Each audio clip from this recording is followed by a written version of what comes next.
सभा में उपस्थित पूज्य साधु संत गण, राष्ट्रीय स्वयंसेवक संघ के पूर्व सरकारी व मान्य भैयाजी जोशी जी, श्रद्धेय मातृवृंद, सज्जन बंधु और संघ के स्वयंसेवक कार्यकर्ता बंधुगण,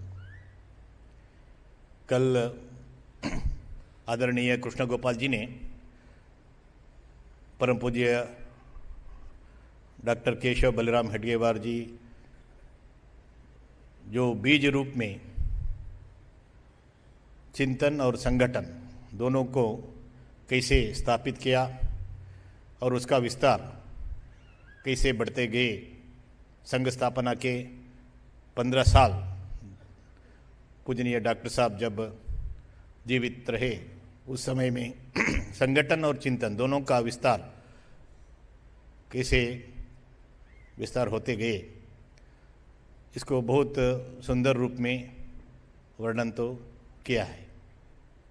और आज तक वो बीज रूप का चिंतन केवल संगठन और विचार के रूप में नहीं, परंतु सामाजिक परिवर्तन में भी कैसे उसका असर हो रहा है, उसका उदाहरण भी आदरणीय कृष्ण गोपाल जी ने हम सबके सामने रखे थे। वो पंजाब में ड्रग के खिलाफ जन जागृति करने का विषय हो सकता है, या पर्यावरण में आज अपने स्वयं से कैसे सामाजिक परिवर्तन का प्रयास कर रहे हो सकते हैं। ऐसे बहुत सारे इन्हें वर्तमान में भी कैसे डॉक्टर साहब का चिंतन संगठन और वैचारिक दृष्टि से केवल नहीं, व्यावहारिक रूप रीति से भी कैसे सामाजिक परिवर्तन में उसका भूमिका रही है और कितना प्रासंगिक है, ये भी डॉक्टर कृष्ण गोपाल जी ने हम सबके सामने रखे थे। उसको आगे बढ़ाते हुए पूजनीय डॉक्टर साहब के बाद अपने द्वितीय सरसंघ चालक 33 साल तक रहे पूजनीय माधव सदाशिवराव गोलवलकर, गुरुजी गोलवलकर, ऐसे ही दुनिया में जो परिचित थे, उनका विचार और उस 33 वर्षों में, उस कालखंड में पूजनीय गुरुजी का चिंतन और उनका विशेष परिश्रम से कैसे संगठन और दुनिया में अपना विचार का विस्तार हुआ, उसके बारे में थोड़ा हम आज सहचिंतन करेंगे। पूजनीय गुरुजी का जीवनी के बारे में मैं ज़्यादा यह चर्चा नहीं करता हूँ, क्योंकि बहुत लोग यहाँ जो बैठे हैं उनमें से स्वयंसेवक या संघ के हितैषी गण जो है, हम सभी सामान्यतः जानते हैं। गुरुजी का जन्म 1906 फरवरी 19 को हुआ और उनका मृत्यु 1973 जून 9 तारीख को हुआ। इस बीच में पूजनीय गुरुजी का जीवन यदि हम देखें तो मुख्यतः मुझे लगता है 3 पहलू है। एक तो सभी मानव जैसा जन्म लेते हैं, उनका पढ़ाई वगैरह जो होता है उसका एक आयाम है, वो तो हम सबको रहता है। लेकिन संघ के सरसंघ चालक बनने से पहले पूजनीय गुरुजी ने रामकृष्ण आश्रम के संपर्क में आए और वहाँ के परंपरा के अनुसार वहाँ 3 तरीके का दीक्षा जो होता है, एक को कहा जाता है मंत्र दीक्षे, दूसरा ब्रह्मचर्य दीक्षे, तीसरा संन्यास दीक्षे। मंत्र दीक्षे तो सभी शिष्यगण को मिलता है। ब्रह्मचर्य दीक्षे वो आश्रम में जाकर वहाँ रहकर जो वहाँ के परंपरा में जो सन्यासी या गुरु उस रामकृष्ण आश्रम के जो रहता है, उनका कृपा से ये ब्रह्मचर्य दीक्षा मिल सकता है। और तीसरा जो संन्यास दीक्षा है वो वहाँ के परंपरा के अनुसार वही आश्रम में ही जो रहता है, वहाँ के दायित्व लेकर काम करता है, उनके लिए संन्यास दीक्षा भी मिलता है। पूजनीय गुरुजी रामकृष्ण आश्रम के संपर्क में आने के बाद सारागाछी में गए, वहाँ अखंडानंद जी के दीक्षा भी प्राप्त करके बाद में संघ के सरसंघ चालक बने। बाकी सभी सरसंघ चालक जो भी थे उसमें पूजनीय गुरु जी का ये जीवनी यानी ये पहलू जो है ये विशेष है। तीसरा, सरसंघ चालक के नाते जैसा मैंने बताया 33 साल पूजनीय गुरु जी का जो मार्गदर्शन रहे संघ और संघ विचार परिवार के लिए और पूरा हिंदू समाज के लिए, वो बहुत एक रोचक यात्रा ऐसा भी हम देख सकते हैं। क्योंकि संघ उस समय में जो बहुत कठिन परिस्थिति में जो गए, उस समय पूजनीय गुरु जी का अनोखी नेतृत्व उस समय या विलक्षण नेतृत्व ऐसा भी हम कह सकते हैं जो संघ को मिला। उसके कारण डॉक्टर साहब जो बीज रूप में दुनिया के सामने जो रखे थे उसको एक संरक्षित करते हुए पूजनीय गुरु जी ने एक वटवृक्ष जितना ज़्यादा बड़ा हो सकता है पूजनीय गुरु जी ने किया। बहुत कठिन परिस्थिति में संघ को सुरक्षित रखे, ये गुरु जी के जीवन में सरसंघ चालक जी के नाते हम जब देखते हैं ये विशेष हम सबके सामने आते हैं। पूजनीय डॉक्टर साहब के बहुत निकट थे। उनमें से एक प्रचारक बाद में दक्षिण भारत में जिन्होंने राष्ट्रीय स्वयंसेवक संघ का कार्य और विचार को विस्तार किया, वैसे स्वर्गीय यादवराव जोशी जी, वो एक बार अपने वरिष्ठ एक प्रचारक रहे रंगहरी जी, उनके साथ बातचीत करते हुए उन्होंने कहा था, जिस दिन डॉक्टर साहब पूजनीय गुरु जी को द्वितीय सरसंघ चालक के नाते जिम्मेदारी दिए, बाहर तो घोषणा नहीं हुए थे, डॉक्टर साहब मृत्यु शैया में थे, उस समय सभी प्रमुख कार्यकर्ताओं को बुलाकर उन्होंने कहा और गुरुजी को भी स्वयं कहा, इसके बाद आपको ये जिम्मेदारी लेना है। तो यादवराव जोशी ने कहा, मैं उस समय केशव में माधव को देखा, डॉक्टर केशव बलिराम हेडगेवार और माधव सदाशिव गोलवलकर। तो इसको यादवराव जी ने कहा, मैं केशव में उस दिन माधव को देखा। मैं इसके लिए इसका उल्लेख कर रहा हूँ, डॉक्टर साहब जैसे संघ का चिंतन और विचार संगठन बीज रूप में उन्हें स्थापित किया था, उसको वैसे ही रखते हुए उसको विस्तार करने का दायित्व पूजनीय गुरु जी ने लिया। बाद में एक पत्रकार ने जब उनको पूछा, what is your greatest contribution, what is your contribution to Sangh as a Sarsanghchalak, पूजनीय गुरु जी ने कहा, मेरा एक ही कंट्रीब्यूशन है, I have not contributed anything other than what doctor Hedgewar gave. Doctor साहब ने जो दिया था उसको ऐसे ही रखा, ये मेरा ग्रेटेस्ट कंट्रीब्यूशन है, ऐसा गुरु जी ने कहा। और मैं ऐसे ही एक पुस्तक में पढ़ रहा था, अप्पाजी जोशी जो डॉक्टर साहब के बहुत निकट थे, उनको एक बार किसी ने पूछा, हम सभी सोच रहे थे आप डॉक्टर साहब का राइट हैंड है, लेकिन डॉक्टर साहब तो गुरुजी को सरसंघ चालक बनाए। तो अप्पाजी ने ऐसा कहा, मैंने सुना हूं एक बौद्धिक वर्ग में, गुरु मैं तो ठीक है, आप जो कह रहे मैं डॉक्टर साहब का राइट हैंड था, परंतु गुरुजी डॉक्टर साहब का हृदय था, ऐसा बताया। तो पूजनीय डॉक्टर जी में, डॉक्टर साहब में जो भी चिंतन विचार संगठन के बारे में दृष्टि विजन जो भी था, वो सभी ऐसे ही दुनिया के सामने लेकर आए पूजनीय गुरुजी और उसको विस्तार किया। और आज भी जैसे कल डॉक्टर कृष्ण गोपाल जी ने कहा, डॉक्टर जी का चिंतन सामाजिक परिवर्तन में कैसे आज भी प्रासंगिक है, वैसे ही गुरुजी उसको ही बढ़ाते हुए आज हम जो भी कर रहे हैं स्वयंसेवक के नाते, संगठन के नाते, विचार परिवार के नाते, वो सभी में पूजनीय गुरु जी का योगदान हम देख सकते हैं चिंतन में और क्रियाकलाप में। तो पूजनीय गुरु जी जब संघ के सरसंघचालक बने, जैसा मैंने बताया, वो बहुत उस समय बाद में केवल 8-10 साल में ही बहुत कठिन परिस्थिति में संघ चलना पड़ा। एक तो 40 के दशकों में हम देखते एक तरफ से क्विट इंडिया मूवमेंट शुरू हुआ और भारत का विभाजन हुआ और संघ के ऊपर रुथा गांधी हत्या का आरोप भी आ गया।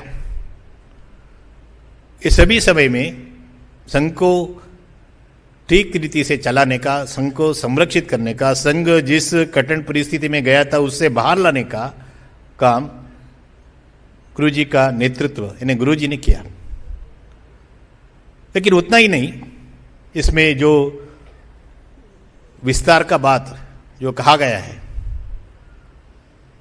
वो एक संघ का इतिहास का बहु विशिष्ट और महत्वपूर्ण एक आयाम है, इतिहास है। क्योंकि पहला 15 साल जब डॉक्टर साहब जीवित थे,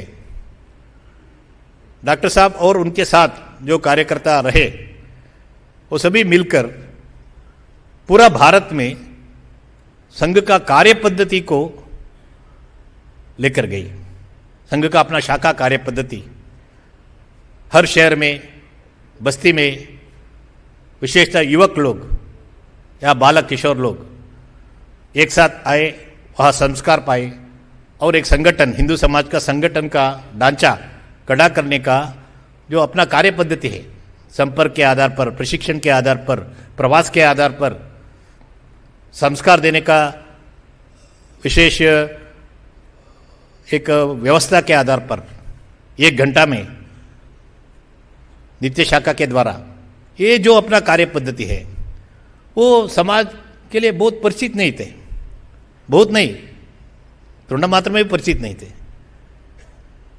ऐसा करने से कैसे संघ के प्रार्थना में हमने कहा गया है परम वैभव स्थिति हम कैसे पा सकते हैं।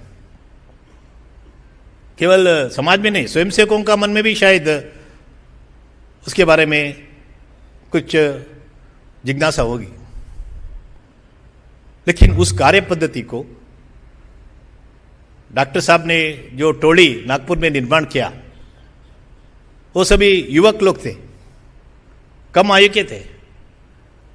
जैसा कल कृष्ण गोपाल जी ने वर्णन किया, कोई एक लखनऊ में गए बाबूराव देवर्स जैसे विद्यार्थी, या कोई दूसरा जगह पर गए, काशी में गए भैया जी दांडी ऐसे व्यक्ति, इन्हें स्वयंसेवक। तो पूरा देश में संघ कार्य पद्धति को विस्तार करने का काम पहला 15 साल उस समय के कार्यकर्ताओं ने की। लेकिन बाद का जो संघ का इतिहास है उसमें ये 15 साल में जो कार्य पद्धति का विस्तार करने का जो काम है उसके साथ साथ उसको आगे बढ़ाए, साथ साथ संघ विचार से जन्मे बहुत सारे संगठन, उपक्रम, आंदोलन, ये सभी हम देखते हैं। जब पूजनीय गुरु जी सरसंघचालक बने उस समय 1000 से कम संख्या में अपना शाखाई थे, लेकिन 33 साल के बाद हम देखते हैं 20,000 तक शाखाओं की संख्या बढ़ गया था। उतना ही नहीं, बहुत सारे पद्धति, व्यवस्थाएं, प्रशिक्षण के नए नए तरीके, ये सभी डॉक्टर साहब का चिंतन को ऐसे ही उसी रूप में रखते हुए पूजनीय गुरुजी और उनके साथी जो भी थे वो सभी ने अगले 33 साल ये काम किया। उसके लिए एक रूप देने का, शेप देने का विशेष प्रयास हम देखते हैं। मैं अपना ये विचार का विस्तार के बारे में कुछ उदाहरण और आज भी पूजनीय गुरु जी का उस चिंतन का उस समय उन्होंने जो स्वयंसेवकों के सामने समाज के सामने जो रखे थे उस विषयों का आज भी कैसे वो रिलेवेंट है, प्रासंगिक है, उसके बारे में कुछ उदाहरण आपके सम्मुख रखने का प्रयास करता हूँ। संघ का जो विचार का प्रकटीकरण, अभिव्यक्ति समाज में आज हम देखते बहुत सारे अपने विविध संगठनों के द्वारा हो रही है।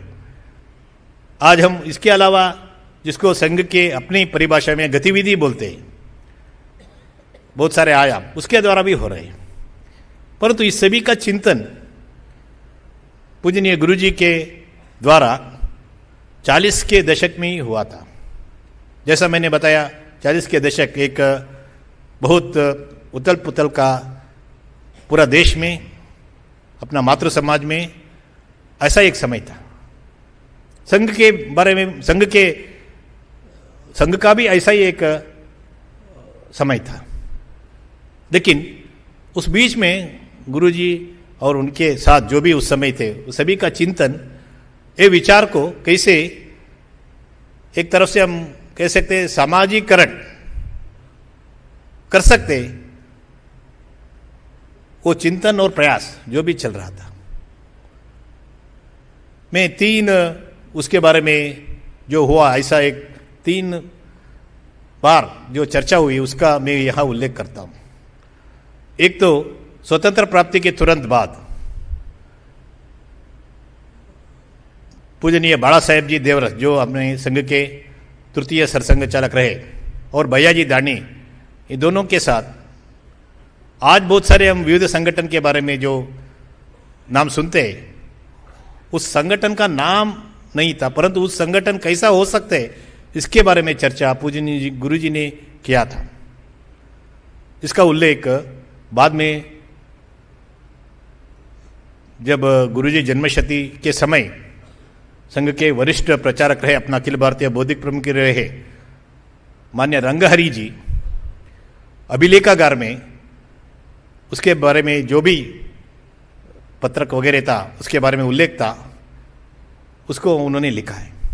उस समय ने ठीक है, तुरंत संघ के ऊपर निषेध आ गई, बैन हो गया संघ, इसके कारण वो चिंतन कार्य रूप में नहीं आया। परंतु उसी समय आज हम बहुत सारे सुन रहे ऐसा संगठनों के बारे में चर्चा हुई थी। पूजनीय गुरुजी के मन में ऐसा हो सकता है, ऐसा होना चाहिए, ऐसा चिंतन भी था। वो चिंतन को पूजनीय गुरुजी ने संघ के तृतीय सरसंघ चालक बाला साहेब जी देवरस और भैया जी दाने, संघ के सरकारी वा जो रहे, उनके दोनों के साथ वो चर्चा भी किया था। दूसरा, स्वयं पूजनीय गुरुजी ने अपना एक बौद्धिक में कहा है, शायद ये 1950 के आजू बाजू में होगा, 1954 में एक सिंधी बैठक ऐसा हुआ। वहाँ संघ के बहुत सारे ऐसा विषयों के बारे में चर्चा और आगे क्या करना है ये सभी तय हुआ। उससे पहले पूजनीय गुरुजी ने एक अपना बौद्धिक में कहा है, दिल्ली के एक आनंद पर्वत ऐसा एक जगह पर ऐसा विषयों को लेकर हम कुछ लोग बैठे थे।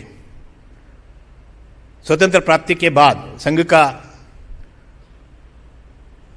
प्रासंगिकता, रिलेवेंस कितना है, संघ एक पॉलिटिकल पार्टी बनना चाहिए क्या या नहीं, संघ कैसे एक सांस्कृतिक संगठन के नाते ही रहना है,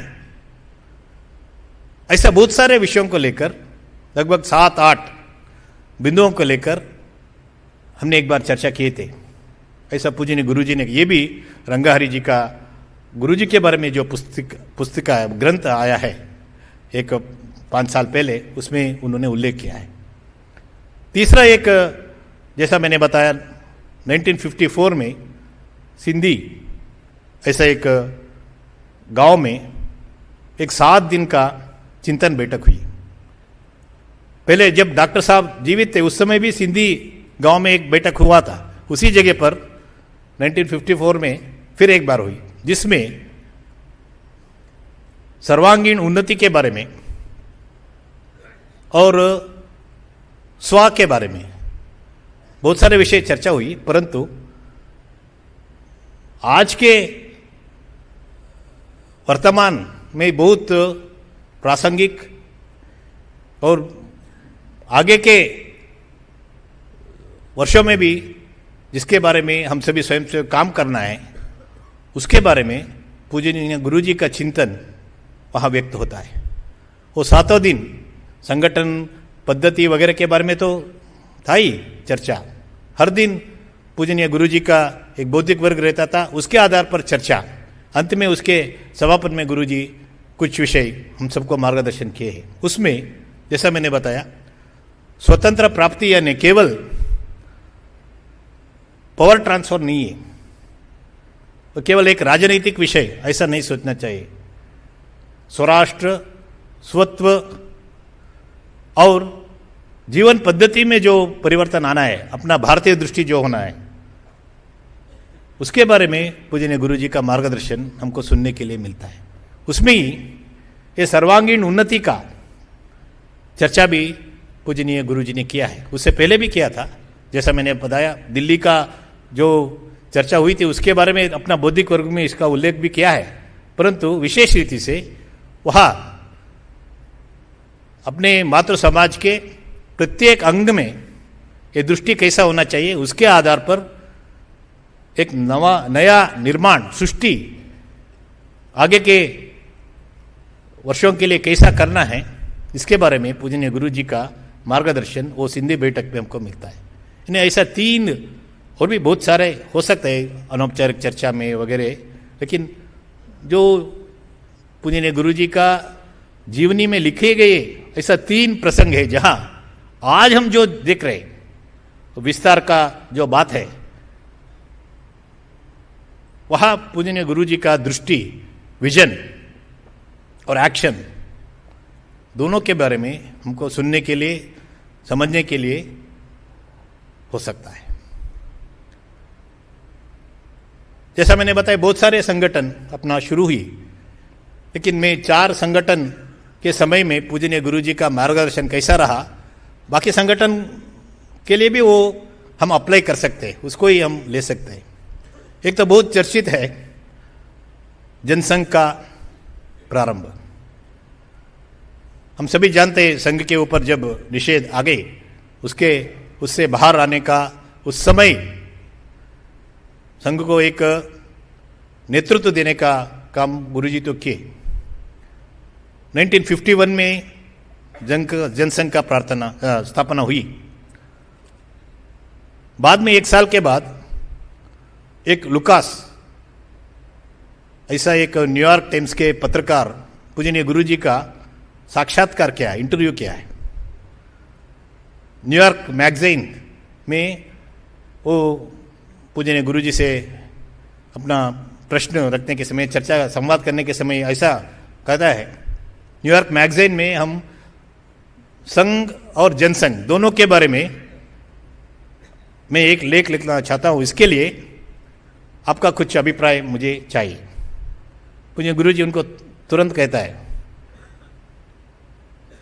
you will be contributing more to the misconceptions about Sangh and Jansangh by putting both together in a single article.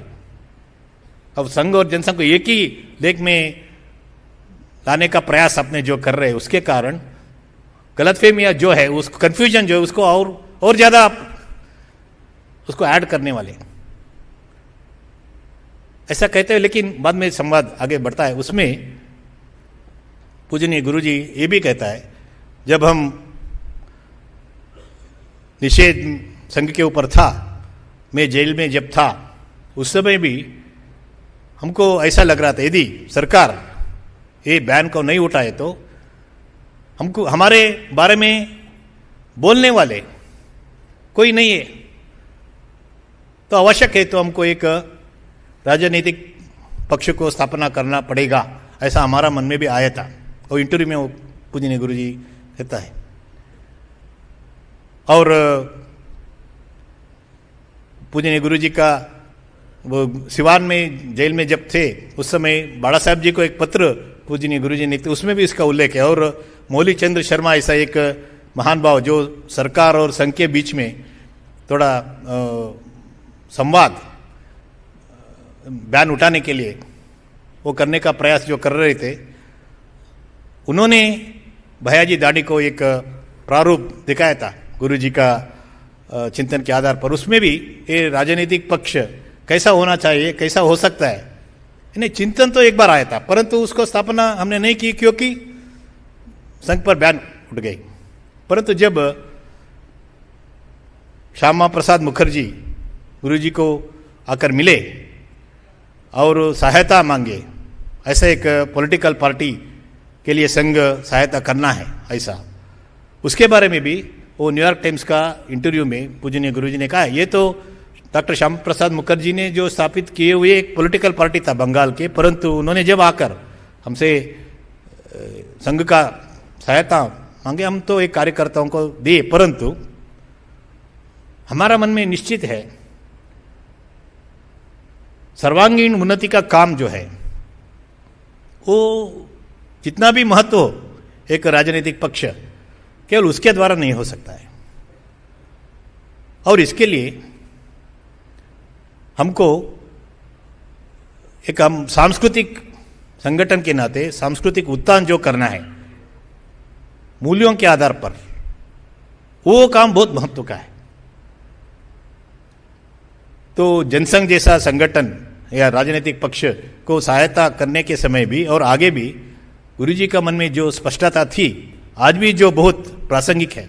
हमारा काम तो समाज के व्यक्तियों में, परिवारों में, समुदायों में जो सामाजिक परिवर्तन करना है, उसका अभिव्यक्ति में ये भी एक हो सकता है ठीक तरीके का राजनीतिक पक्ष जो बहुत महत्व का है कोई देश में, समाज में, उसको सफलता मिलना चाहिए।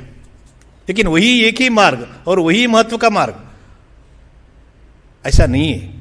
ये स्पष्टता हमको उस इंटरव्यू में पूजनीय गुरुजी ने वो पत्रकार के साथ संवाद जो किया है वो पढ़े तो हमारा समझ में आएगा। दूसरा, एक पी.वाई. देशपांडे ऐसा एक महान भाव जो इंटक कांग्रेस द्वारा संचालित ट्रेड यूनियन जो था, उसमें सहायता करने के लिए, काम करने के लिए स्वर्गीय दत्तोपंत ठेंगड़ी जी जो संघ के प्रचारक थे, हम सभी जानते हैं, संघ के बहुत बड़े विचारक भी थे, चिंतक थे, उनको देशपांडे जी ने बुलाया। तो ठेंगड़ी जी बाला साहब जी के पास गए और ऐसा आह्वान दे रहे, क्या करना। बाला साहब ने कहा आप जाना चाहिए, परंतु एक बार गुरुजी के साथ बात करना है। जब पूजनीय गुरुजी के पास ठेंगड़ी जी आए और ये विषय रखे, तो गुरुजी ने कहा आपको जाना चाहिए, काम करना चाहिए, लेकिन जब तक वहाँ काम करते उस संगठन के जो भी नियम है, अनुशासन है, चिंतन है, आपको उसके लिए काम करना है।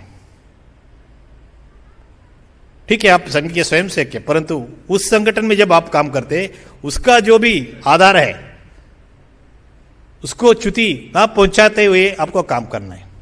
ठेंगड़ी जी गए,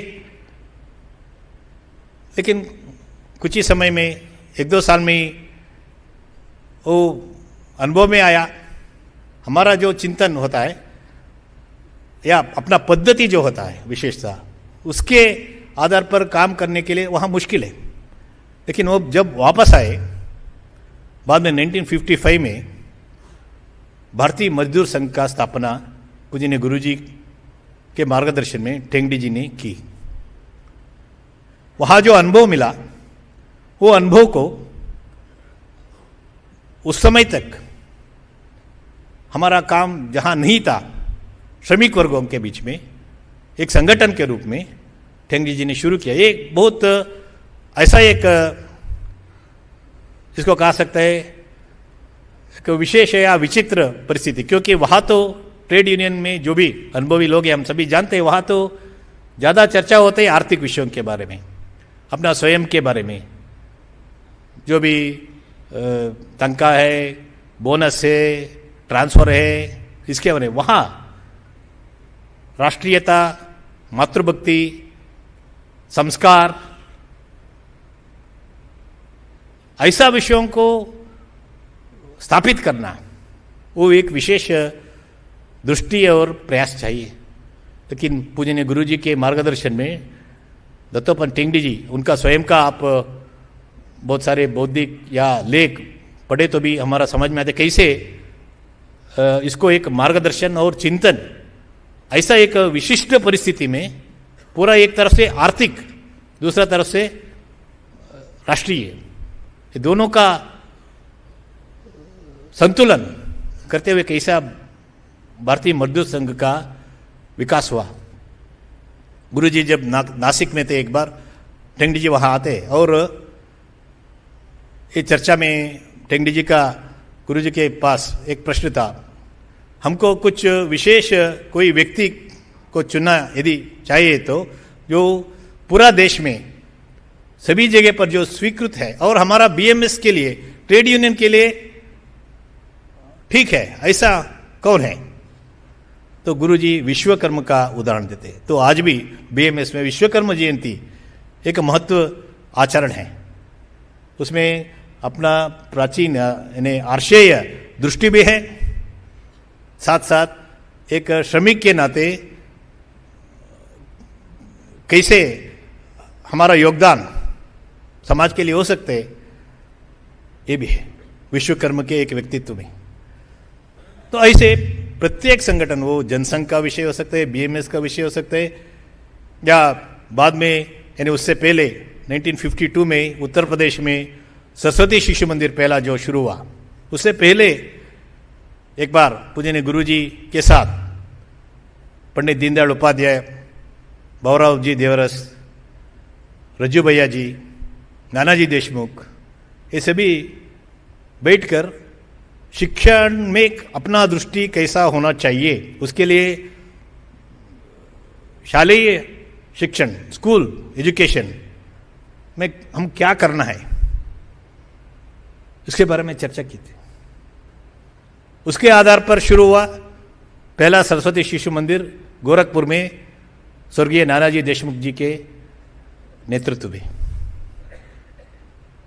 आज हम देखते विद्या भारती पूरा देश में, केवल देश में नहीं, विद्या भारती के प्रेरणा से कुछ बाहर के देशों में भी होम स्कूल ऐसा नाम पर, यानी विचार यही है, पद्धति भी ये है।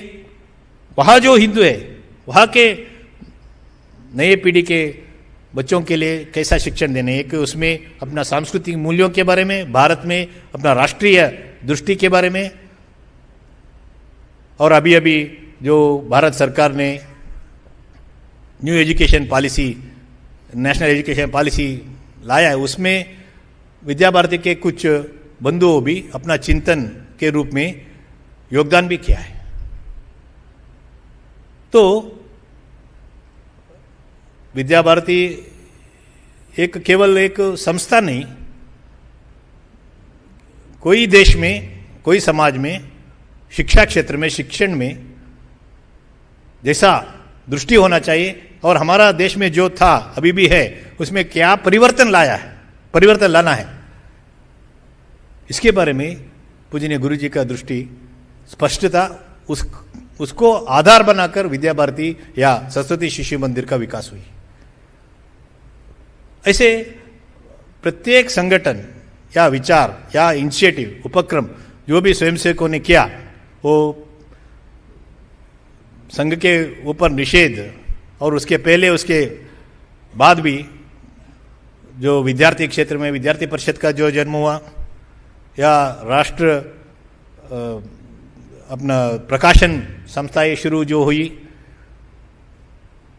सभी में पूजनीय गुरु जी का दृष्टि और मार्गदर्शन हम देखने के लिए हमको मिलता है। तो विस्तार आज जो हुआ है सभी में, वो बीज रूप में डॉक्टर साहब ने जो दिया था, उसको ठीक तरीके का एक रूप देते हुए समाज के सामने उसको ठीक तरीके से प्रस्तुति करने का, उसको समाज स्वीकार करे, देश स्वीकार करे, ऐसा उसका एक रूप देने का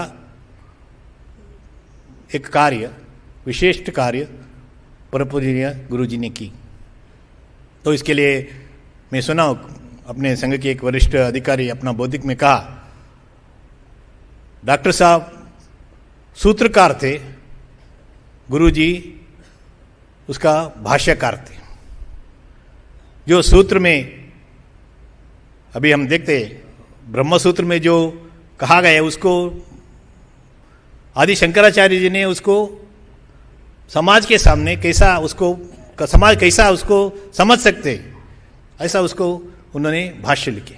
ऐसा बहुत लोगों ने भाष्य लिखा है। मैंने पूजनीय आद्य सरसंघाचार्य आद्य शंकराचार्य जी का उदाहरण लिया, ऐसा बहुत लोगों ने लिखा। ऐसा ही संघ के विचार, संघ के चिंतन, डॉक्टर साहब का जो सूत्र उनके सामने था उसको भाष्य लिखने का कार्य पूजनीय गुरु जी ने की, और उसका आज भी कैसे प्रासंगिक है।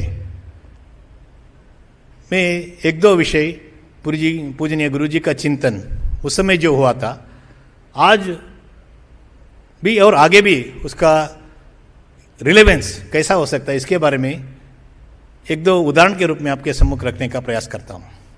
आज बहुत हम सुनते आज के दुनिया में, भारत में और बाकी दुनिया में भी, वोकिज्म के बारे में, लिबरल, अल्ट्रा लिबरल, वोक, इस विचार से प्रभावित हो रहे ऐसा बहुत नया पीढ़ी का बहुत युवक युवतियाँ हैं।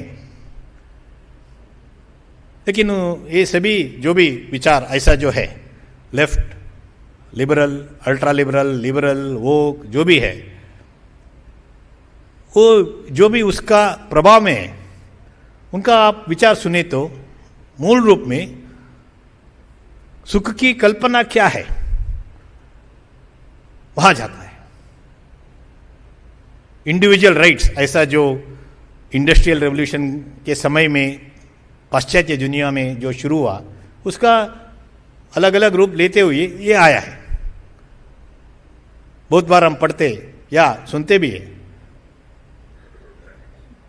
मई बॉडी मई राइट, मैं जैसा भी रह सकता हूं, मुझे पूछने वाला कौन है, जैसा चाहे मैं ऐसा रहता हूं, बाकी लोग इसमें क्या, उनको लेना देना क्या है।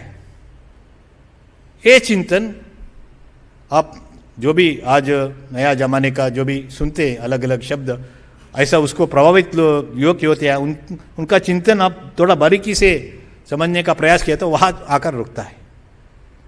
लेकिन भारतीय अपना दृष्टि सुख के बारे में जो था उसके बारे में पूजनीय गुरु जी ने बहुत बार अलग अलग संदर्भ में उन्होंने उसका चर्चा किया है। तो केवल मेरा सुख नहीं, मेरा साथ जो भी समाज है, समष्टि है, सबके साथ रहने का जो सुख है वो सभी मिलाकर मेरा सुख है। इसको अलग अलग उदाहरण देते हुए पूजनीय गुरु जी ने समाज के सामने रखते थे। उसको विस्तार करने का काम दत्तोपंत टेंगड़ी जी भी किए। अपना एक संघ के एक बहुत हम सभी सामान्यतः पढ़ते ऐसा एक कार्यकर्ता, ऐसा पुस्तक है, उसमें इसी को विस्तार करते हुए स्वर्गीय टेंगड़ी जी ने भी इस सुख का कल्पना क्या है, गुरु जी का जो चिंतन था उसको वो भी चर्चा किया है। तो कोलकाता में एक जो गटर जो होता है, मैनहोल, उसमें एक छोटा बच्ची गिर गई थी। सभी मिलकर उसको उठाने का बारे में चर्चा कर रहे थे। परंतु वहाँ के एक सामान्य मजदूर कुली आकर उसमें गए। वो बहुत एक छोटा मैनहोल था, वापस आ सकते हैं नहीं आ सकते कोई तय नहीं कर सकते, प्राण भी चला सकते थे, लेकिन वो गए, वो बच्ची को लेकर आए ऊपर। तो टेंगड़ी जी इसके बारे में कहता है उनको इसमें आनंद था, उनका जीव चला सकते जानने के बाद भी गए और एक बालिका को रक्षणा करने का जो आनंद उनको मिला वो पैसे से आप नहीं समझ सकते, या प्रशंसा से भी आप नहीं समझ सकते। पूजनीय गुरु जी का इतिहास में भी यानी हम जब जीवनी पढ़ते एक नए आए हुए प्रचारक के साथ चर्चा में यही विषय दूसरी तरीके से वो उसका अभिव्यक्ति है। एक नए प्रचारक आए थे, उनके साथ गुरुजी का संवाद चल रहा था। गुरुजी ने उनसे पूछा, आप जब आए घर से क्या क्या छोड़कर आए? उन्होंने बताया, मेरा परिवार को मैं छोड़कर आए। और क्या है? मेरा नौकरी था उसको भी छोड़कर आए। और क्या छोड़कर आए? तो उन्होंने बताया, मैं गांव वगैरह मेरा जो भी परिचय था वो सबको छोड़कर मैं आया हूँ। गुरुजी ने वो दूसरा उसको आगे बढ़ाते हुए प्रश्न पूछा, क्या आप आनंद को भी छोड़कर आए क्या? ये सबसे जो आनंद मिलता था वो छोड़कर आए क्या? उन्होंने एक क्षण वो प्रचार रुक गए, बाद में कहा, नहीं नहीं, आनंद को नहीं छोड़, ये आने से मुझे आनंद मिल रहा है, ऐसा बताया। तो सुख की कल्पना और आनंद, जॉय, वो ठीक तरीके से समझे तो मेरा बॉडी, मेरा राइट, बाकी लोगों को क्या है, ये सभी चिंतन जो है उसके लिए उत्तर वहां है। केवल मेरा सुख नहीं, सभी सुखी रहे तो मेरे लिए आनंद और सुख मिलता है। या शिक्षा के बारे में आज जो भी चर्चा है, जैसा मैंने बताया, पूजनीय गुरुजी का एक स्पष्ट चिंतन था। एक अपना ही विद्या भारती के पाठशाला में, विद्या मंदिर में पूजनीय गुरुजी गए थे। वहाँ उन्होंने एक बौद्धिक में एक घटना बताई, सत्यकामा जाबालिका। उन्होंने बताया, कुछ साल पहले मैं ऐसे एक स्कूल में गया था। वहाँ बहुत सारे पाश्चात्य विषयों के बारे में पोस्टर्स वहाँ लगाया गया था। मैंने वहाँ के हेड मिस्ट्रेस जो थे, टीचर जो थे, उनसे पूछा, अब बच्चों को क्या सिखा रहे? उन्होंने बहुत सारे बताए, वो सभी इंफॉर्मेशन था, माहिती, जानकारी था। वो कहते हुए पूजनीय गुरुजी, ये सत्यकामा जाबालिका कथा हमारा शास्त्रों पुराण में जो है उसको उन्होंने वहाँ बौद्धिक में उल्लेख करता है। एक जाबाली ऋषि था, उनके पास एक छोटे बालक आए। उनको पूछा गया गुरुकुल में प्रवेश लेने के समय, आपका बाप कौन है? उनको मालूम नहीं था। वो एक उनका केवल वो माँ को देखा था। तो माँ के पास गए और उनसे पूछा, माँ के पास, मेरा बाप कौन था, मेरा पितृ? माँ ने बताया, मुझे भी मालूम नहीं, मैं बहुत सारे लोगों के पास दासी था, किनका आप बच्चे मुझे मालूम नहीं। तो जाबाली सत्यकाम जो सीधा आ गई वापस, आकर गुरु को बताया, ऐसा है, मुझे मालूम नहीं, मेरा माँ ने ऐसा बताया। तो गुरु ने बताया, पूरा शिक्षण होने के बाद जो मुझे सिखाना है, आप अभी आपके पास वो है गुण, आप गुरुकुल में प्रवेश कीजिए। सत्य जो है नीरव सत्य हो सकता है, तो भी उसको मानना, उसके आधार पर उसको आधार लेकर जीना।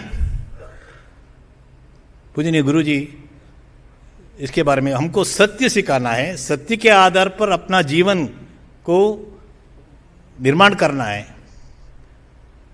और धर्म के 10 गुण जो है वो भी पूजनीय गुरुजी उस बौद्धिक में उल्लेख करते हुए, ये हमारा शिक्षण का दृष्टि होना चाहिए। तो ऐसे आज बहुत प्रासंगिक है, रिलेवेंट है, ऐसा बहुत सारे विषयों के बारे में पूजनीय गुरुजी का चिंतन हमारे लिए बहुत अनुकूल है। आज टेक्नोलॉजी का बात हम बहुत सुनते हैं, artificial intelligence, mission learning, quantum वगैरह वगैरह, उस समय भी चर्चा में था। टेक्नोलॉजी को कोई रोक नहीं सकते। एक आल्विन टॉफलर ऐसा एक बहुत बड़े चिंतक ने कहा है, आज जो है ना, ये 20 साल पहले उन्होंने लिखा था, आज जो न्यूयॉर्क में है, कल वो बीजिंग में आएगा, या आज मॉस्को में, परसों वो और किसी देश में चले जाएगा, कोई नहीं रोक सकते। परंतु उसको कैसा उपयोग करना है उसको हमको सोचना चाहिए। पूजनीय गुरुजी उस समय कहा था, जो भी टेक्नोलॉजी आएगा, क्या वो धर्म के आधार पर उसको हम देख सकते हैं क्या, उसका उपयोग या अनुपयोग, उसको कितना उपयोग करना, कैसा उपयोग करना।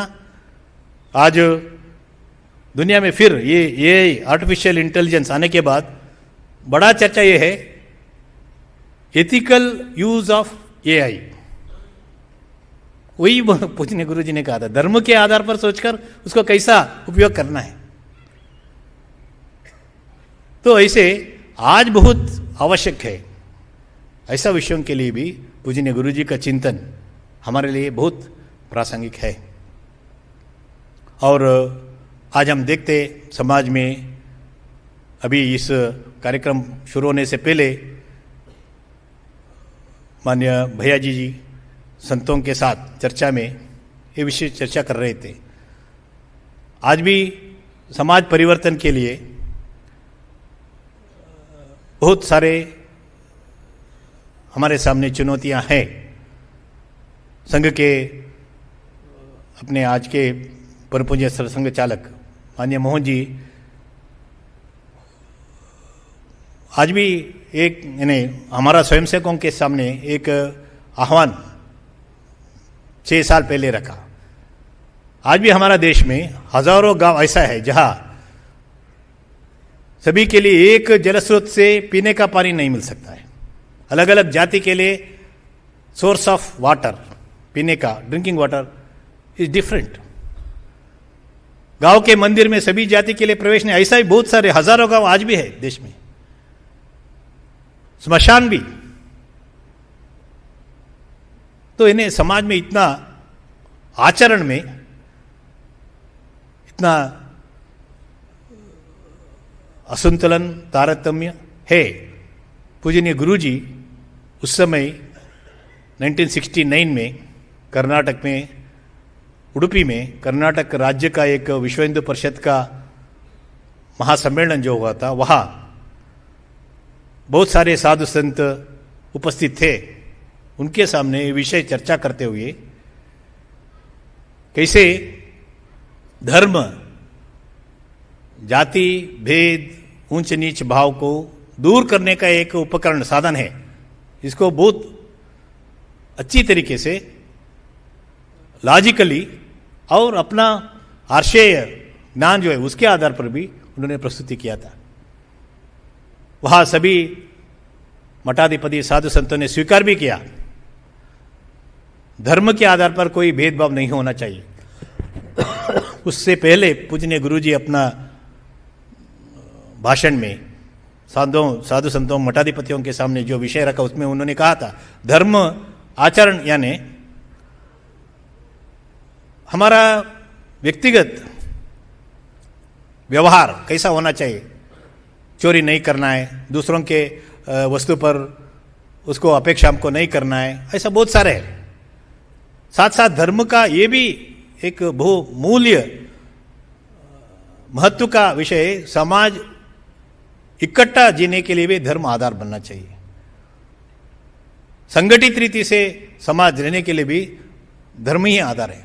उसमें ये कहते हुए आज धर्म के नाम पर ऐसा एक साथ रहने के लिए चुनौती है, क्योंकि हम जाति व्यवस्था, अस्पृश्यता, भेदभाव, इसको ही धर्म ऐसा मान रहे। तो इसको हमको दूर करना है। तो वहां धर्माचार्य, मठाधिपति, पीठाधिपति जो भी थे, सभी पूजनीय गुरु जी का बात को सुनी और सभी मिलकर घोषणा की, हिंदू समाज में कोई भेदभाव नहीं होना चाहिए। धर्म ये कहता है भेदभाव नहीं रहना चाहिए, अस्पृश्यता नहीं रहना चाहिए। एक बहुत महत्वपूर्ण एक कदम था समाज के, हमारा हिंदू समाज के इतिहास में। बाद में पुणे में एक जात पात तोड़क मंडली, उसका अध्यक्ष पूजनीय गुरु जी को एक अखबार के लिए संदर्शन करते हुए एक प्रश्न पूछता है। आप, वो समाजवादी थे, बड़े चिंतक भी थे। नवयुग ऐसा एक अखबार के लिए, एक मैगजीन के लिए उन्होंने प्रश्न पूछते, आप तो उडुपी में मठाधिपति संतों के द्वारा ऐसा एक घोषणा करने का आपने किया है, परंतु क्रियान्वयन के लिए कैसा हो सकता है? और ऐसा मठाधिपति, पीठाधिपति, धर्माचार्यों के द्वारा क्यों करना है? समाज में ये परिवर्तन सीधा होना चाहिए, ये मार्ग कितना ठीक है, ऐसा प्रश्न पूछते हैं। तो पूजनीय गुरु जी उनको उत्तर देते हुए कहता है, ठीक है, समाज में सीधा होना चाहिए, परंतु ये अस्पृश्यता कोई एक व्यवस्था के रीति में, समाज में कानून के कारण, नियम के कारण नहीं है। ये अस्पृश्यता जो है, भेदभाव जो है, एक कश्मल तथाकथित अपने आप को ऊंच ऐसा मानने वाले मस्तिष्क में है, इसको दूर करना है। ये सभी लोग जिनका बात सुनता है, ऐसा धर्माचार्य मठाधिपतियों के द्वारा मैं उनको बताने का प्रयास कर रहा हूं। तो आज भी पूजनीय गुरु जी का वो चिंतन था, एक तो धर्माचार्य मठाधिपति उनका भूमिका, दूसरा समाज में ये भेदभाव, अस्पृश्यता दूर करने के लिए आज भी हमको प्रयास करना है, उसके बारे में चिंतन। वो 1969 में या उससे पहले, उसके बाद में उन्होंने, पूजनीय गुरु जी ने जो व्यक्त किया, आज भी मुझे लगता है बहुत प्रासंगिक है। तो संघ का विचार का विस्तार, संघ का चिंतन का विस्तार, संघ का संगठन का विस्तार, और आज के लिए बहुत प्रासंगिक है।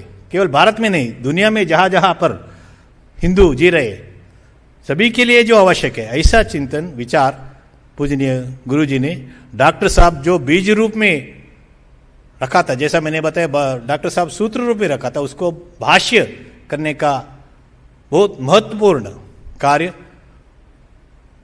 पूजनीय माधव सदाशिवराव गोलवलकर जी ने किया है। आगे संघ का कैसा, उसका विस्तार बाद में आए हुए सभी सरसंघ चालक जी ने किया, उसके बारे में हम कल से सुनेंगे। धन्यवाद।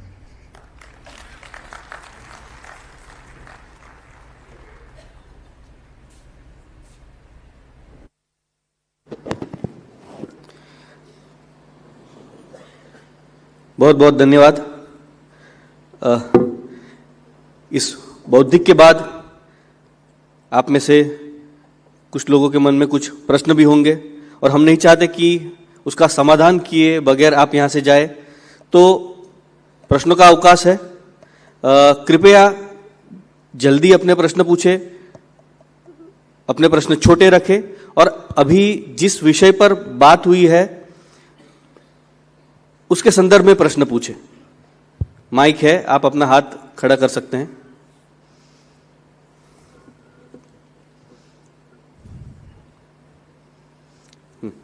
पाछड़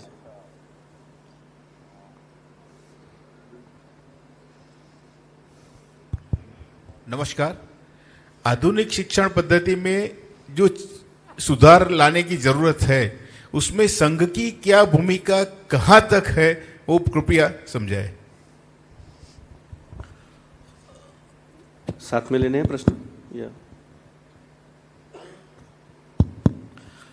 जैसा मैंने बताया, संघ के द्वारा शिक्षण क्षेत्र में, इन्हें शालेय शिक्षण में विद्या भारती काम कर रहे हैं। पूरा देश में हजारों अपने विद्यालय तो है ही, लेकिन उसके अलावा भी शिक्षा क्षेत्र में काम करने वाले और भी बाकी बहुत सारे अपने संगठन हैं, जो सीधा संघ का नहीं है, परंतु संघ प्रेरित बहुत सारे संगठन हैं, स्वयं से जो संगठन के रूप में काम कर रहे।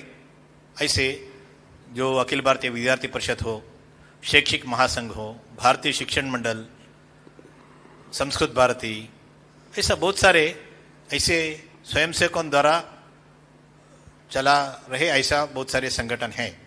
ये सभी के द्वारा शिक्षा क्षेत्र में एक अपना भारतीय दृष्टि, शिक्षा का भारतीकरण ये करने का प्रयास चल रहा है। हम सभी जानते हैं बहुत सारे इसके लिए चुनौतियाँ भी है, और आज के जो केंद्र सरकार जब तय किए जो नया शिक्षा नीति लाना है और उसके लिए सुझाव मांगे, तो हमारा स्वयं से क्या ऐसा शिक्षा संस्थाओं के प्रमुख लोग, सभी संगठनों के प्रमुख लोग बहुत अच्छी रीति से उसको सुझाव देने का काम किया है।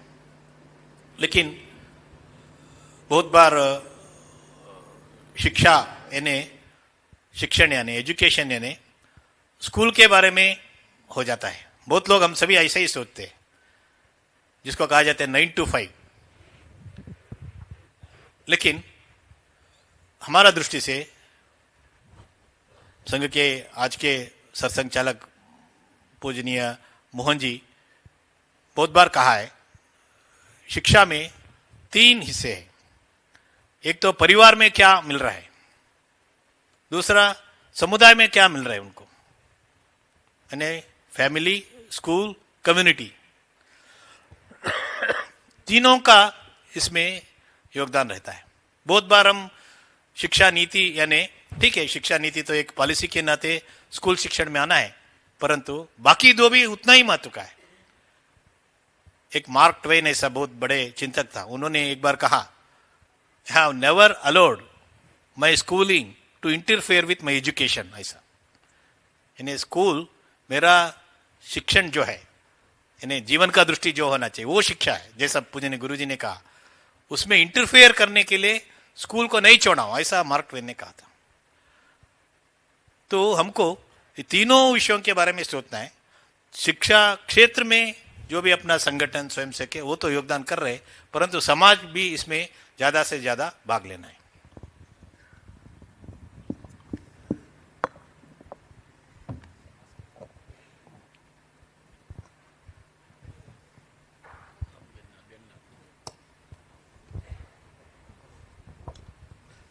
नमस्कार, उत्तम भाई सुरती, अहमदाबाद।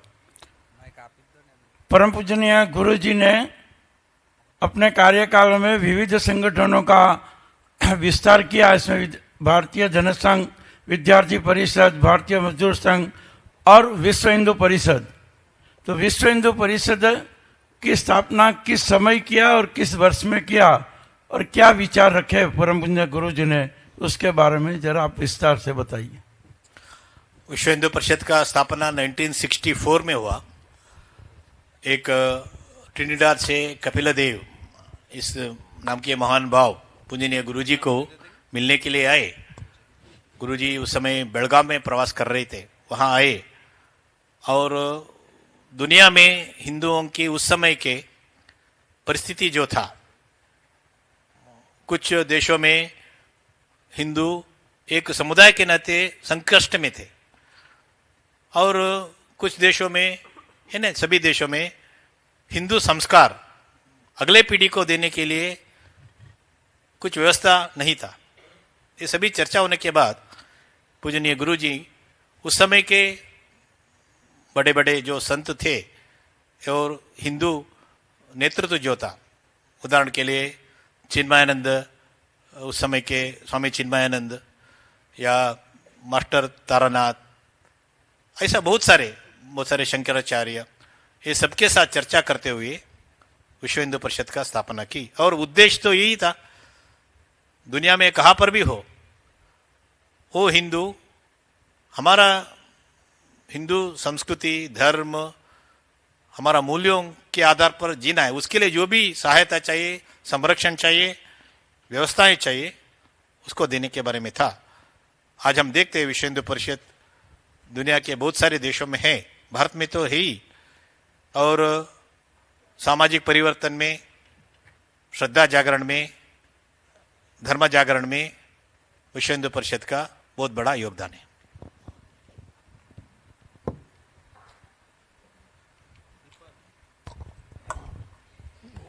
नमस्ते, मेरा नाम श्वेता ब्रह्मभट्ट है। मेरा प्रश्न ये है कि कल भी हेलो, हाँ, मेरा प्रश्न ये है कि कल भी कृष्ण गोपाल जी ने कैसे संघ की शुरुआत हुई, उसके पीछे का जो विचार था डॉक्टर साहब के मन में, कि कैसे 2 चीजें थी कि हिंदू समाज की और देश की जो दुर्दशा थी उसको लेकर वो बहुत चिंतित थे। उसके लिए उनका जो मेन कारण, उन्होंने जो मेन कारण बताया था वो था कि हिंदू समाज असंगठित है और असंगठित होने की वजह से हम अपने और परायों का भेद नहीं समझ पाते हैं। और उसका एक बहुत बड़ा कारण था, बाकी कारणों के साथ, कि जातिवाद एक बहुत बड़ा प्रश्न था। तो आज से 100 साल पहले भी वो एक प्रश्न था जातिवाद का, और आज भी जैसे आपने भी कहा और मोहन भागवत जी भी बहुत बार बताते हैं कि जातिवाद कैसे एक सामाजिक दूषण है। तो क्या कारण है कि पिछले 100 वर्षों में इस दिशा में काम होने के बावजूद भी हम जातिवाद को समाज से, इस दूषण को नहीं निकाल पा रहे हैं, और आगे की क्या दिशा है कि हम इसके पीछे मजबूत तरीके से इस तरह से कदम उठा सके कि इस दूषण को हटा सके? 100 साल के अपना प्रयास जो है वो प्रयास का मार्ग ये है, एक तो संघ शाखा में जो स्वयंसेवक नाते आते हैं उनमें और उनका परिवार में जो परिवर्तन होना है। जातिवाद को निर्मूलन करने के लिए बहुत सारे लोगों ने प्रयास किया है, तथागत बुद्ध को लेकर या शंकराचार्य जी का जब हम पढ़ते या बाकी भी बहुत सारे। इसके बाद भी वो आचरण में, व्यवहार में पूरा उसका निर्मूलन नहीं हुआ, या जहां गए थे फिर आ गए, ऐसा भी होता है। इसके लिए एक तो एक साइकोलॉजी है मानो का। अभी यहाँ मैं यदि कहा तो सभी डॉक्टर लोग एक साथ आइए, कोई महिला लोग एक साथ आइए, ऐसा कहे तो तुरंत हम सभी अलग अलग हो जाते हैं। मेरा आइडेंटिटी, अस्मिता और किसी के साथ जोड़ने का सामान्यतः मानव स्वभाव रहता है। तो उसके ऊपर उठकर सोचने के लिए ट्रेन करना है व्यक्तियों को, परिवारों को, समुदायों को। इसके लिए संघ ने एक मार्ग डॉक्टर साहब ने लिया, वो ये था, एक छोटा रेखा के ऊपर बड़ा रेखा, हिंदू रेखा खींचना है, उसके सामने ये अपने आप छोटा हो जाता है। जो जाति जो है उसको निर्मूलन करना, निर्मूलन का ऐसा बात ज्यादा करते रहे तो वो बैठता है, उसके सामने और बड़ा एक खींचना है रेखा। वो करने के लिए संघ शाखा में प्रयास होता है और उसको अपना परिवार में लेकर जाने के लिए भी प्रयास होता है। लेकिन हम सभी जानते हैं आचरण में लाने के लिए, कोई सिद्धांत को आचरण में लाने के लिए, उसके लिए भूत केवल जाति का नहीं, आर्थिक विषमता, आर्थिक असंतुलन है। अभी अभी जो मैंने बताया, माननीय भैया जी अपने वहां चर्चा चल रही थी, उस समय उन्होंने उदाहरण दिया कृष्ण सुदामा का। हम नाटक देखते हैं, मंचन, रोते भी है वहां, लेकिन बाहर आने के बाद क्या होता है, उसको आचरण में लाते हैं क्या? वहां तक वो ऑडिटोरियम तक रहता है, बाहर के बाद में तो आचरण में लाने में बहुत बड़ा चुनौती है। विचार होने के बाद भी संघ उसके लिए प्रयास कर रहे हैं, और कुछ बार स्वयं से मानने के बाद भी घर में उसको व्यवहार में लाने के लिए उनको बहुत कठिनाई रहती है। केवल ये विषय नहीं, स्वदेशी का विषय हो, बाकी भी विषय हो, आचरण में लाने के लिए चुनौतियां रहती है। लेकिन संघ का प्रयास से हजारों गांवों में परिवर्तन भी आए, ये भी हमको देखना चाहिए। 100 साल में क्या हुआ, हजारों गांवों में हम परिवर्तन, देखने लायक परिवर्तन हमको हमारा सामने आता है। लेकिन समाज का सहभागित्व इसमें बहुत बड़ा है। इसके लिए सज्जन शक्ति जागरण का विषय भी संघ अभी 10 साल से लिया है, और आगे अपना शताब्दी के समय में हमने 5 विषय जो लिया है, पंच परिवर्तन ऐसा जिसको कहा थे, उसमें समरसता ये बहुत महत्व का है। इसमें समाज को कैसे जोड़कर आगे बढ़ना, हमारा सहापथिक, हमारा विचार के साथ सम्मति देने वाले फेलो ट्रैवलर्स, जो सज्जन शक्ति है समाज का, उनका सहभाग, क्योंकि इसमें समाज का सहभागित्व बहुत महत्व का है, केवल संघ सोचने से नहीं होता है। अभी हम इस ऐसा स्थिति में आया है, परसों भी बेंगलुरु में पूजनीय मोहन जी ने कहा, आज संघ का क्रेडिबिलिटी इतना है, संघ बोलने पर दुनिया सुनता है, पहले ऐसा नहीं था, अब ऐसा स्थिति पर हम आया है। तो मुझे लगता है अभी का हमारा ये पंच परिवर्तन या आगे का अपना जो भी प्रयास है, उसमें ये जाति निर्मूलन का एक, जाति निर्मूलन है, जातिवाद को निर्मूलन, जाति निर्मूलन होगा नहीं होगा मालूम नहीं, लेकिन जातिवाद, कैस्टिज्म, इसको निकालना है, घातक है। वो प्रयास के लिए बहुत बड़ा एक प्रतिसाद मिल सकता है, ऐसा मुझे लगता है। नमस्ते। डॉक्टर जी के समय काल में राष्ट्र सेविका समिति की स्थापना हुई। गुरुजी का समय काल काफ़ी लंबा रहा। उस समय पे मातृशक्ति ने काफ़ी कुछ सहा, क्योंकि पार्टीशन हुआ, उसमें भी काफ़ी कुछ मातृशक्ति को सहना पड़ा। तो हम गुरुजी के समय में मातृशक्ति के लिए कुछ प्रयास किया गया या कुछ स्पेशल कुछ कार्य किए गए क्या, वो मुझे जानना था। राष्ट्र सेविका समिति का 1936 में स्थापना हुई, हम सभी जानते हैं। जो संघ के इतिहास या उस समय के इतिहास हम जो पढ़ते, आज हम देखें तो संघ और राष्ट्र सेविका समिति संस्कार देने का शाखा स्वरूप है, वो दोनों अलग अलग चलती है। संघ की 1 घंटा शाखा या समिति की शाखा मिलन जो भी है वो अलग अलग चलते, परंतु मैं जो भी संगठनों का उल्लेख किया, पूजनीय गुरु जी के काल समय में चिंतन हुई, उसका एक रूप भी जो भी संगठन लिया है, वो सभी में मातृशक्ति का बहुत बड़ा सहभागित्व है। वो विश्व हिंदू परिषद हो सकता है, मजदूर संघ हो सकता है, सेवा कार्य हो सकता है, विद्या भारती हो सकता है, ऐसा अब कोई संगठन आप देखिए तो मातृशक्ति का बहुत बड़ा सहभागित्व है। दूसरा, अभी इस कालखंड में जो भी संगठन का प्रादुर्भाव हुआ और उसके आधार पर संगठन और समाज परिवर्तन का काम चली है, उसमें समाज परिवर्तन का जो काम है उसमें मातृशक्ति का केवल योगदान नहीं, कुछ बार हम सबको लगता है पुरुष जितना कर सकते उससे ज्यादा तीव्र रीति से और गति से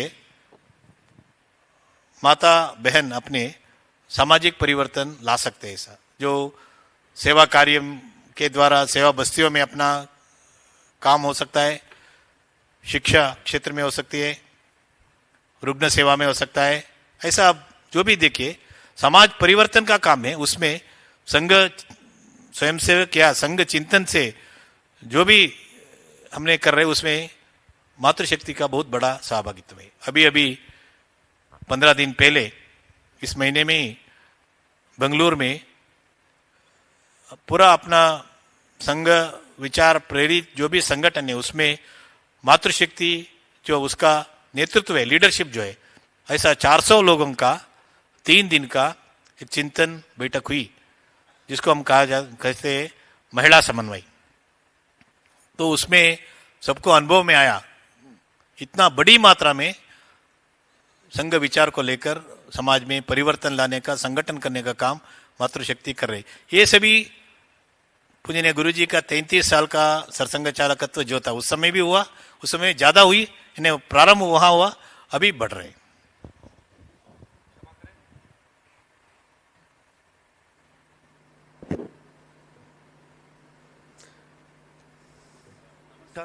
यदि मेरी आवाज़ ठीक है। राज चावला, गुजरात यूनिवर्सिटी से संबद्ध हूँ और 33 वर्ष के विषय में एक अच्छी बात यह है कि थोड़ा माइक 100 वर्षों का संघ हुआ और 1/3 समय गुरु जी का मार्गदर्शन लगभग हम ये मानते हैं। तो संघ की कार्य पद्धति और विचारों पर बहुत अधिक प्रभाव होगा। वैसे सामूहिक चिंतन की विधि भी हम समझते हैं।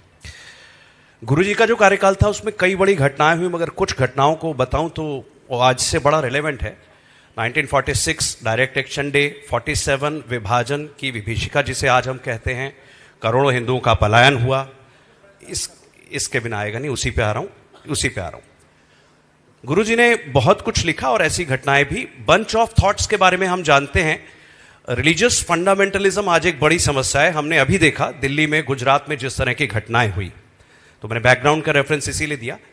बंच ऑफ थॉट्स में जो कुछ लिखा गया, क्या आज वो समाधान आज भी उतना ही रिलेवेंट है, या हमें मानते हैं कि उसके प्रवाह, आवेग या दिशा में कुछ अंतर होगा? हाल में गुजरात में भी हुआ, दिल्ली में भी हुआ। प्रश्न पूरा करता हूं। नहीं, गुरुजी का चिंतन का जो भी उस समय उन्होंने, हम सभी जानते हैं गुरुजी ने स्वयं नहीं लिखे थे बंच ऑफ थॉट्स। उस समय के अपने प्रमुख कार्यकर्ता जो रहे उन्होंने संकलित किया। एक महान भाव ने गुरुजी को पूछा भी था, कोई प्रकाशन आप नहीं कर रहे, केवल भाषण कर रहे, तो गुरुजी ने कहा था पहले श्रुति बाद में स्मृति, ऐसा कहा था।